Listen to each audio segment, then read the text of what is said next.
Get ready for another microdose. And hey, if this information is jiving with you, then check out the full episode. The link is in the show notes.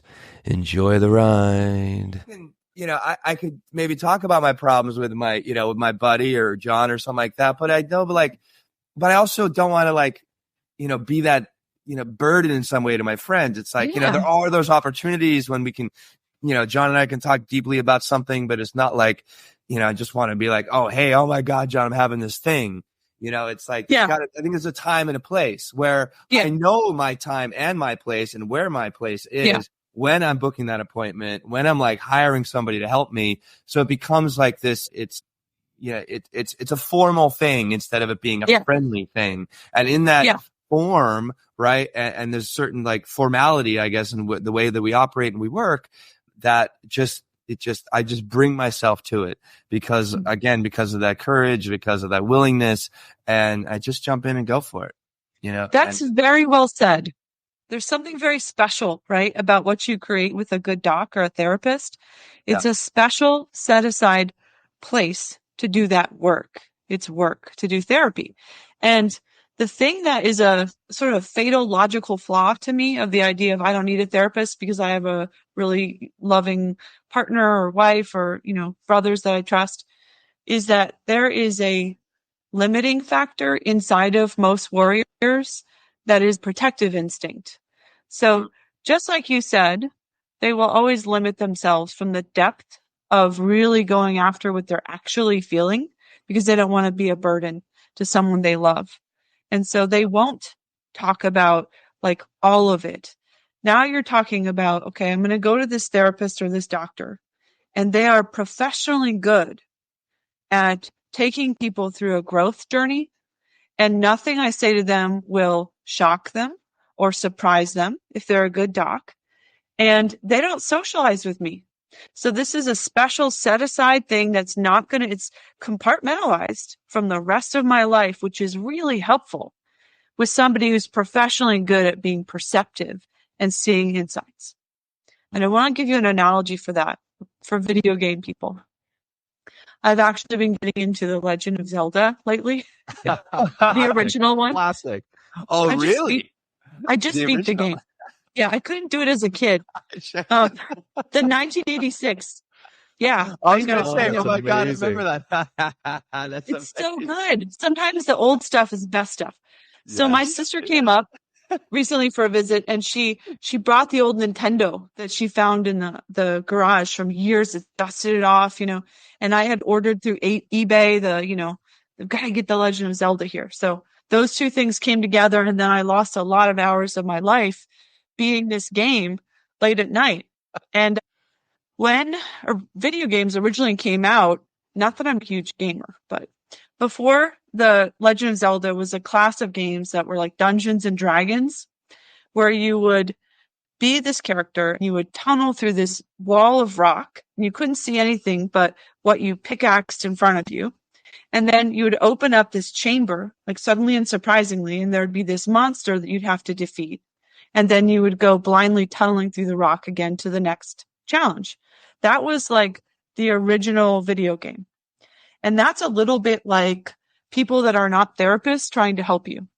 Is you'll be tunneling through rock together, and then suddenly you'll open up something like, oh my gosh, like this is what this relates to. Or here's the thing that's really eating me alive and causing my suicidal ideation.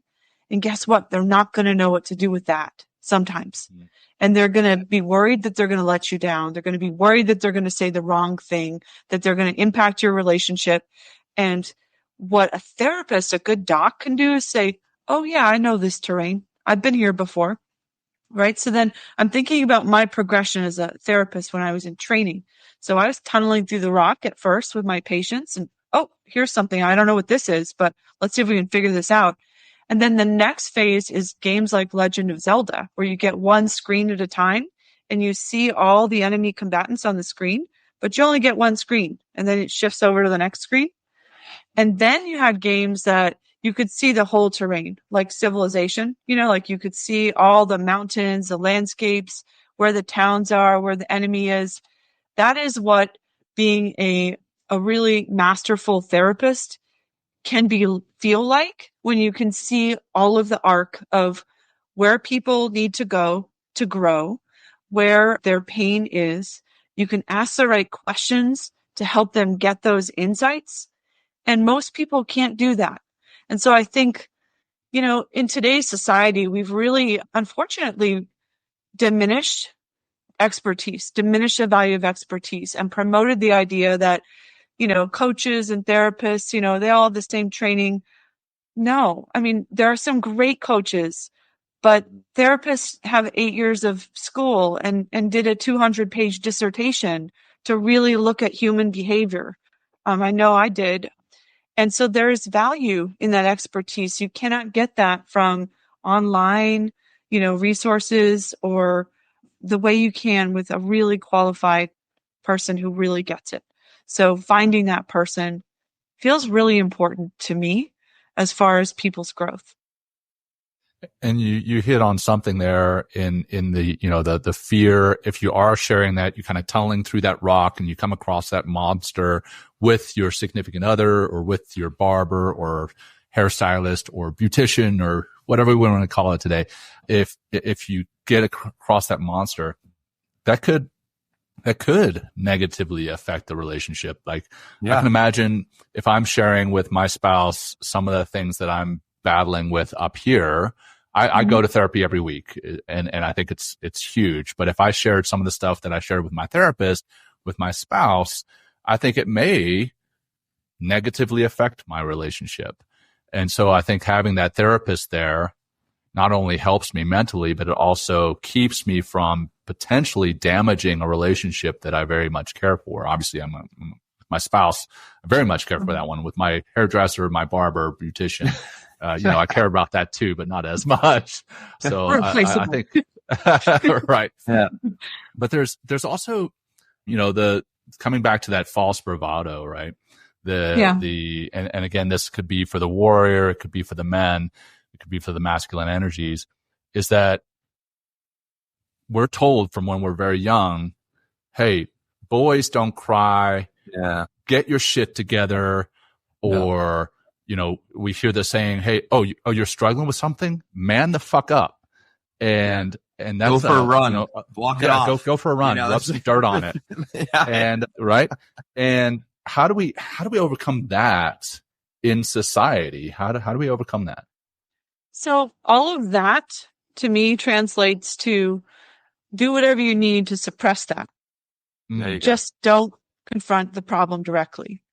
And that to me really is not manning up. It is not. It is the easier path. If, and this is part of warrior, like if you really zoom out for a second and you say, okay, so you didn't want to come here. Your wife pushed you to come here. So what is the easier path? Sitting here with me and talking about what's really going on, or avoiding this experience entirely? Any one of my patients would have said, no, avoiding this is the easier path. So avoiding facing the challenges directly is the easier path. And manning up in this context is finding joining us on this journey. Small doses lead to big changes. If you're vibing with this snippet, then take a listen to the full episode by clicking the link in the show notes. If you would like to plug in deeper to what we're doing, head to mentalkingmindfulness.com or text MTM to 33777. Until next time, peace.